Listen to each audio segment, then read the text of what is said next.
I need you to pretend we broke up. My ex is coming to town, and I want to see if there's still something there," she said casually. I said, "Okay," and walked out. Permanently. She called after her ex left, ready to resume. I said, "We're not pretending anymore," and hung up. Hey viewers, before we move on to the video, please make sure to subscribe to the channel and hit the like button if you want to see more stories like this. Thanks. The air in our apartment didn't feel different that Tuesday. The smell of the garlic chicken I'd just made still hung in the kitchen. My girlfriend, Sarah, sat across from me at the small IKEA dining table we'd built together 3 years ago. She was pushing a piece of broccoli around her plate, her eyes fixed on the grain of the wood. We'd been together for 3 years. Lived together for 2. I was 28, she was 26. I thought we were solid. I was saving for a ring, a classic solitaire she'd pointed out once when we walked past a jeweler's window.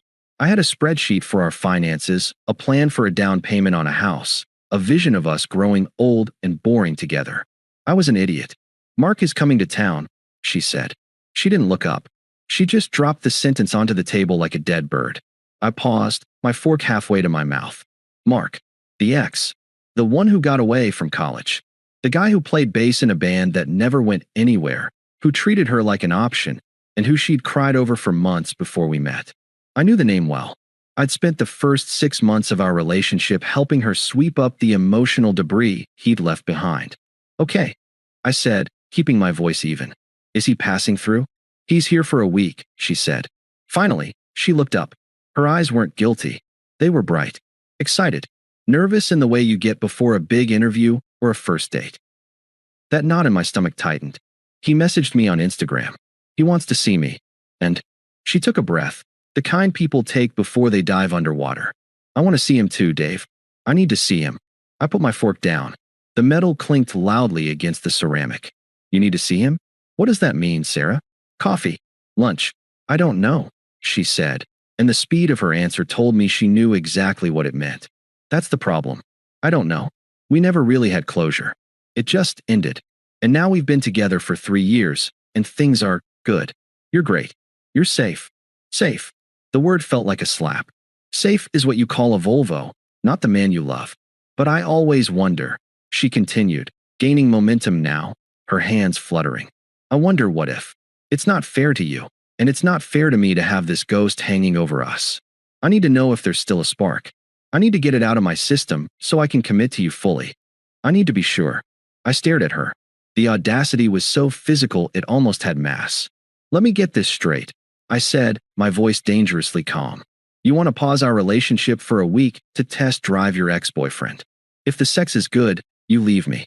If he's a loser or dumps you again, you come back to safety. Is that the pitch?" "Don't make it sound so ugly," she snapped, her face flushing. "It's not a test drive. It's closure. I need to know if we're meant to be." She reached across the table, trying to take my hand. I pulled back.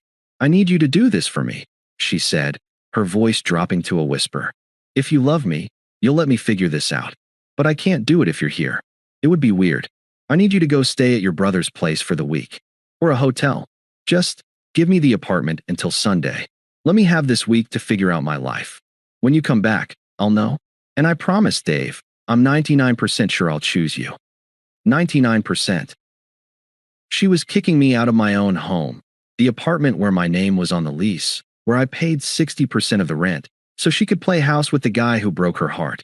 She wanted me to vacate the premises so she wouldn't have to feel the guilt of seeing my toothbrush while she cheated on me. I looked at her, really looked at her. I saw the entitlement in her jawline, the selfishness in her eyes, the absolute, breathtaking disrespect of asking me to subsidize her affair with my absence. In that moment, the love didn't just fade. It was incinerated. It turned to ash instantly, replaced by a cold, hard clarity. If I argued, I looked weak. If I begged, I looked pathetic. If I yelled, I was the controlling boyfriend. She wanted a reaction. She wanted me to fight for her, to prove I cared more than he did. She wanted to be the prize two men were competing for. I decided right then that I wasn't going to compete. I was going to disqualify myself. I stood up and picked up my plate. I walked to the trash can and scraped the chicken and broccoli into the bin. "Okay," I said. Sarah blinked, stunned. "Okay. Yeah. Okay." I turned to face her, my face a mask of absolute indifference. If you need to figure it out, figure it out. I'll go pack a bag. Really? A smile broke across her face, relief mixed with a little disappointment that I wasn't fighting harder. You understand? Oh my God. Thank you, Dave. You're so mature. Most guys wouldn't get it. I get it perfectly, I said. I walked into the bedroom and pulled my large suitcase from the top of the closet. Just a week's worth of stuff, she called out from the living room. You don't need to pack everything. I know, I muttered. I opened the suitcase. I didn't pack clothes first. I went to the small safe in the back of the closet. I took out my passport, my birth certificate, my social security card, and the spare key to my car. I put them in the mesh lining. Then I went to the dresser. I took my grandfather's watch, my expensive noise-canceling headphones, the hard drive with all my photos and work backups. I packed my suits, my good shoes. I left the t-shirts, the old jeans, the things that were easily replaced. I moved methodically, like a machine. I felt nothing. No sadness. Just a tactical need to extract my value from a depreciating asset. Sarah appeared in the doorway, leaning against the frame. She looked almost giddy. Mark lands in 2 hours. I was thinking of picking him up. You should, I said, zipping the suitcase. It was heavy. Don't want to keep him waiting. I hoisted the bag off the bed. I looked around the room. The photos of us on the dresser. The bed we bought together. It all looked like a set on a TV show that had just been canceled. I walked past her into the hallway. Where will you stay? She asked, following me. I'll figure it out, I said. I stopped at the front door. Dave, she said, reaching for my arm again. Thank you. I know this is weird, but when you come back on Sunday, we're going to be so much stronger. I just know it. She leaned in to kiss me. I turned my head slightly, so her lips landed on my cheek. It felt cold. Here, I said. I fished my house key out of my pocket and dropped it into her hand. She looked at the key, confused. You can keep your key, silly. You're coming back. You might need the spare, I said, in case Mark loses his. I opened the door and walked out into the cool evening air. I didn't look back. I didn't slam the door. I just closed it with a soft click. I walked down the 3 flights of stairs to the street, the suitcase wheels thumping a steady rhythm. Thump, thump, thump. I got in my car, threw the suitcase in the trunk, and got into the driver's seat. I sat there for a moment in the silence. Then, I pulled out my phone. I opened my banking app and transferred half of our joint savings, my exact contribution plus interest, into my personal checking account. Then I opened my contacts. I scrolled to Sarah. I hit block caller. I opened WhatsApp. Block. Instagram. Block. I put the phone down on the passenger seat. I wasn't going to a hotel. I wasn't going to my brother's. Okay, Sarah, I said to the empty car. Let's see if there's still something there. I started the engine and drove away. We weren't on a break. We were done. She just didn't know it yet. The first night was the strangest. I checked into a Marriott about 20 minutes away from her apartment. I expected to fall apart. I expected to stare at the ceiling and wonder what they were doing. I expected the torture of imagination. Are they kissing? Is she wearing that black dress I bought her? Is she laughing at his jokes? But the torture never came. Instead, I ordered a steak from room service, opened my laptop, and slept for 9 hours straight. It turns out, anxiety requires hope to survive. You only worry when you think there's something left to save. I knew there wasn't. The moment she asked me to leave so she could audition another man, the contract was voided. I wasn't a boyfriend in exile. I was a free agent. The next morning, Wednesday, I went to work as usual. I'm a project manager for a logistics firm. My job is literally moving things from point A to point B and mitigating disasters. I treated my life like a failing project. First, the landlord. I called Mr. Henderson on my lunch break. We had a good relationship. I was the one who fixed the leaky sink and repainted the hallway. Sarah was the one who called him at 10 p.m. because a light bulb went out. Mr. Henderson, I said, keeping my voice professional. I need to discuss the lease on apartment 4B. Everything okay, Dave? Rent isn't due until the 1st. The rent will be paid, I said, but I'm moving out. Effective immediately. I'm willing to pay the 2-month penalty to break my portion of the lease and remove my name. There was a pause. Is Sarah leaving too? No, I said. Sarah is staying. She wants the place to herself. I'm assuming she'll be taking over the full lease. I just want to ensure my credit is clear and my liability is 0. I see, he said, his tone shifting. He knew Sarah's job. She was a freelance graphic designer who had good months and bad months. Mostly bad. Well, if you pay the break fee, I can draft the addendum. But she'll need to re-qualify for the income requirement alone. That's a conversation for you and her, I said. Send me the papers. I wired him $3,000 from my savings that afternoon. It hurt to see the number drop, but it was the price of freedom. Thursday was the apartment hunt. I had about $12,000 sitting in a separate high-yield savings account. It was labeled engagement ring. I renamed the folder Freedom Fund. I toured a one-bedroom loft downtown. Exposed brick, hardwood floors, zero memories. It cost more than my share of the old place, but I didn't care. I signed the lease on the spot. The property manager looked at my pay stubs and approved me in an hour. When do you want to move in? She asked. Tonight, I said. I don't have furniture yet. I just need the keys. I bought an air mattress and a folding chair from Target. That night, lying on the floor of my new, empty apartment, eating takeout Chinese food, I felt a sense of peace I hadn't felt in years. No walking on eggshells. No listening to Sarah complain about her friends. No wondering if I was enough. I was alone, and it was addictive. Friday was the confirmation. I still had Sarah blocked, but our social circles overlapped. Around 7 p.m., my phone buzzed. It was Mike, a buddy of mine who didn't know the situation. Mike. Yo, you and Sarah okay? I stared at the screen. Me, why? Mike. Just saw her at O'Malley's. She's with some guy in a leather jacket. Looks like that dude from that old band she liked. They look intense. She's practically climbing onto his lap. Didn't know if you guys had an open thing or what. I felt a cold spike in my chest. Not jealousy. Disgust. O'Malley's was where we had our first date. She took him there. Of course she did. She was recycling memories because she was too lazy to make new ones. Me. We're done, Mike. Moved out Tuesday. Mike, shit. Sorry, man. Honestly, you dodged a bullet. Dude looks like he hasn't showered in a week. She looks desperate. She was crying a little bit ago, trying to grab his hand, and he was checking his phone. I didn't reply. I didn't need to. The image was crystal clear. The fantasy was colliding with reality. In her head, Mark was this brooding, poetic soulmate. In reality, Mark was a 30-something wash-up who was probably just looking for a free place to crash and a quick hookup. Sarah was likely realizing that the spark she missed was just the anxiety of dating an asshole. She was degrading herself in public, begging for attention from a guy who didn't care, while the man who actually loved her was buying a sleek gray sectional sofa for his new life. Saturday passed in a blur of setup. I bought a 65-inch TV. I set up my gaming PC. I bought decent sheets. By Saturday night, my new place looked like a home. A bachelor's home, sure, minimalist and gray, but a home. I hadn't spoken to her in 4 days. To her, this silence probably felt like obedience. She likely thought I was sitting in a sad hotel room, staring at my phone, waiting for her verdict. She probably felt powerful. She had no idea that the power had shifted the second the door clicked shut on Tuesday. Sunday morning arrived. The deadline. The week was over. Mark was leaving today. I woke up, went for a run, and made coffee. I sat in my new living room, looking out the window at the city skyline. I felt strong.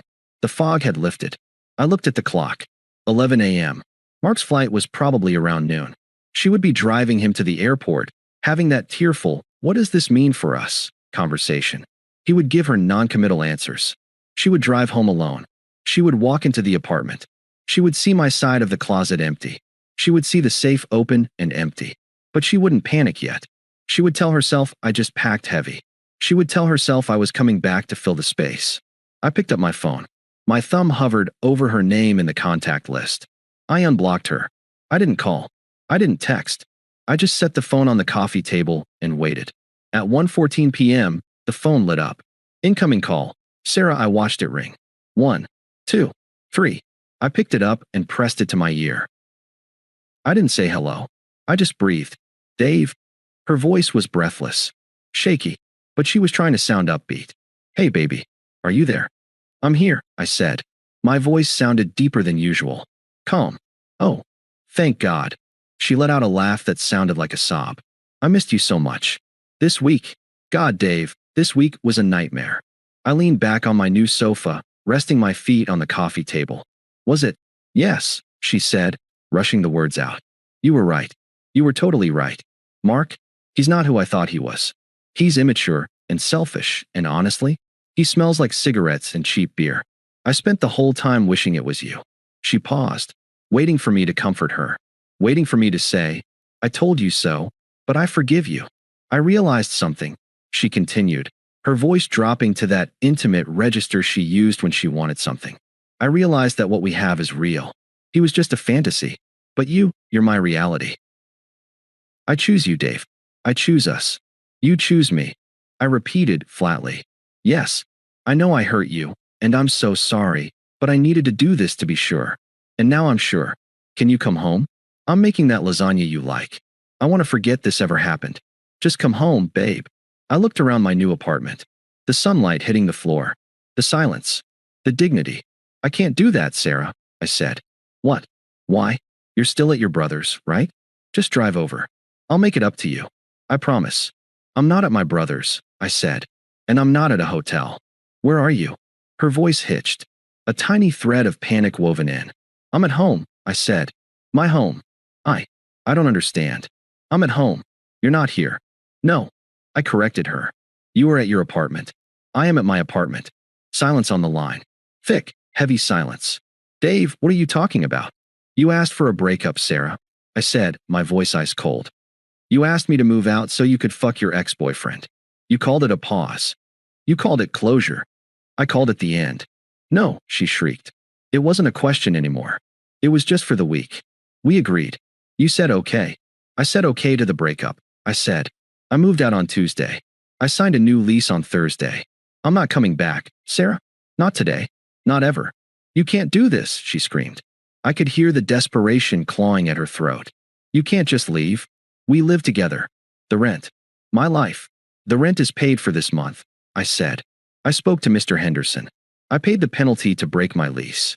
As of the 1st of next month, the apartment is entirely yours. You chose Mark for the week. You can have the apartment for the rest of your life. I hope you two were worth it." "He's gone," she was sobbing now, ugly, heaving sobs. "He left. He didn't even say goodbye properly. I have no one, Dave. You can't leave me alone.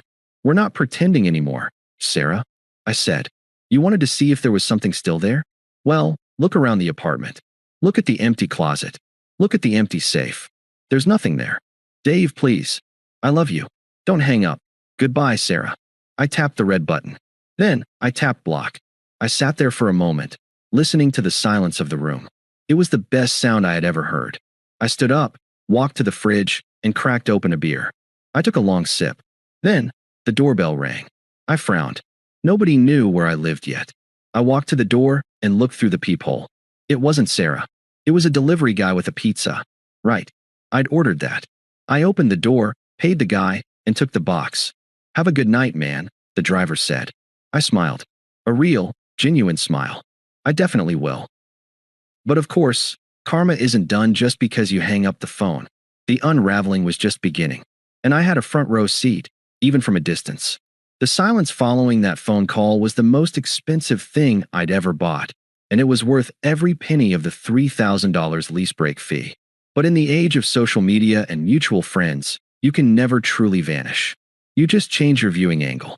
I became a spectator to the car crash I had stepped out of. It started on Tuesday, 2 days after the breakup. I was at work, reviewing shipping manifests, when my phone buzzed. It was Mike again. "Mike, dude, you need to see this." He sent a screenshot of a Facebook status from Sarah. It was a wall of text. "Some men are cowards who run away at the first sign of difficulty. A real man fights for his relationship. A real man understands that confusion is part of love. Abandoning your partner when they are vulnerable is the lowest form of betrayal." Hashtag heartbroken, hashtag fake love. I laughed out loud.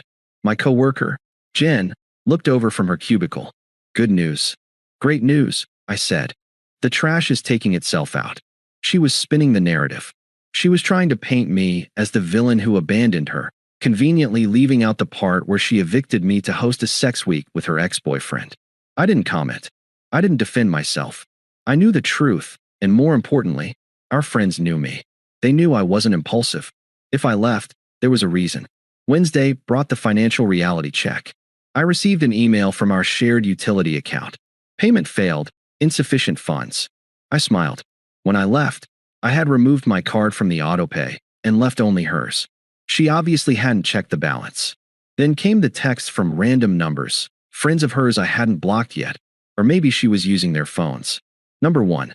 Dave, you can't just leave her with the rent. She's crying her eyes out. Be a man. Number 2. This is really cruel, Dave. At least talk to her. I replied to one of them, Sarah's best friend, Jessica. Jessica was the one who always encouraged Sarah to know her worth. Me. Jessica, she asked me to move out for a week so she could sleep with her ex-boyfriend Mark. She called it a trial run. I just made the move permanent. If you think she's a victim, feel free to pay her rent. I never got a reply from Jessica, but I heard through the grapevine that the poor Sarah narrative died pretty quickly after that. Friday night, 5 days post-breakup, was the implosion. I was at a bar with a few guys from work, celebrating closing a big project. I was 3 beers in, feeling light and easy. Then I saw him. Mark, the ex. He was at the bar, ordering a shot. He looked rougher than his Instagram photos. Leather jacket scuffed, hair greasy, looking around the room like he owed someone money. I felt a surge of adrenaline. I should have been angry. I should have wanted to punch him. But looking at him, this sloppy, aging hipster who looked like he smelled of stale tobacco, I just felt pity. This was the competition? This was the guy she blew up her life for? He didn't know who I was. Why would he? I was just the safety net. I walked up to the bar next to him. Tough week, I asked, signaling the bartender for another round. Mark looked at me, bleary-eyed. You have no idea, man. Bitches are crazy in this town. I raised an eyebrow. Oh yeah. He scoffed, knocking back his whiskey. Came here to visit an old flame. Thought we'd have a good time. Maybe hook up for old time's sake. Chick went full psycho. Day 2, she's talking about marriage. Day 3, she's crying because I didn't want to watch The Notebook or whatever. I dipped out early. Been crashing on a buddy's couch since Wednesday. I fought to keep my expression neutral. She sounds intense. Intense. She's delusional, Mark laughed. She kicked her boyfriend out for the week just to have me over. Like, literally sent the dude packing. I told her, babe, if you do that to him, you'll do it to me. No loyalty. I can't respect that. The irony was so rich it tasted like expensive chocolate. Even the scumbag homewrecker had higher standards than Sarah. Sounds like you dodged a bullet, I said, clinking my glass against his empty one. Bullet? I dodged a nuke, he muttered. Heading back to Portland tomorrow. Good riddance. I finished my drink, paid my tab, and left a generous tip. Safe flight, Mark. I walked out of that bar feeling like I was floating. I had the confirmation. He didn't even like her. She destroyed everything for a guy who called her delusional to a stranger at a bar. The next week, the silence from Sarah stopped, and the desperation began. The emails started arriving. Long, rambling essays sent to my work address because it was the only channel I couldn't fully block without IT getting involved. Subject, please read. The truth, Dave, I know you're angry. You have every right to be. But what I did wasn't cheating. It was clarity. I needed to see that the grass wasn't greener. It was brown and dead. You are the greenest grass I've ever known. I deleted it. Subject, rent, Dave, I can't make rent on the first alone. Mr. Henderson says I have to reapply or get a roommate. Please, just pay half for this month. We were partners. Doesn't that mean anything? I forwarded it to my spam folder. Then, 2 weeks later, the final encounter. The optional twist that life gifted me. I was at a coffee shop downtown, the nice one near my new apartment. I was sitting with a woman named Elena. We had met on a dating app a few days prior. It was our first date. It was going well. She was funny, an architect, sharp as a tack. The door chimed. I looked up. Sarah walked in. She looked terrible. She wasn't wearing makeup. Her hair was in a messy bun, but not the cute, messy bun style. The I haven't washed this in 3 days style. She was wearing sweatpants. She was holding a stack of flyers. Roommate wanted. She walked to the community board near the counter to pin one up. She turned. Our eyes locked. Time froze. I saw the recognition hit her like a physical blow. She saw me. She saw the clean shave, the fresh haircut, the nice shirt. She saw Elena laughing at something I'd just said, her hand resting lightly on my arm. Sarah's mouth opened. She took a step toward us. Dave, she croaked. The cafe was quiet enough that Elena heard it. She looked up, then at me. Friend of yours? I looked at Sarah. I looked at the dark circles under her eyes. I looked at the flyer in her hand that screamed desperation. I remembered the way she looked at the dinner table when she told me I was safe, boring, and temporary. I looked back at Elena. No, I said calmly. I don't know her. I turned my back on Sarah and took a sip of my coffee. Behind me, I heard a gasp, then a silence that stretched for eternity, then the sound of paper crumpling. The door chimed again. When I looked back a minute later, she was gone. The flyer was on the floor, trampled by the line of customers waiting for their lattes. I never heard from her again. 6 months later, a mutual friend told me she had to move back in with her parents in Ohio. She defaulted on the lease. Her credit was tanked. Mark had blocked her. Me? I got promoted. I traveled to Japan. I kept seeing Elena. I never did get closure in the traditional sense. No long conversation. No weeping apology. But I realized I didn't need it. Closure is a scam. It's a way for the guilty to feel better and the victim to stay trapped. The best revenge isn't a speech. It isn't a confrontation. It's being happy. It's being successful. And it's the look on her face when she realizes that while she was busy testing the waters, you simply walked out of the ocean and dried off. She wanted to see if there was something still there. She got her answer. There was nothing. Absolutely nothing at all. Thanks for watching. Make sure to subscribe to the channel and hit the like button. What do you think about this story? Share it in the comments.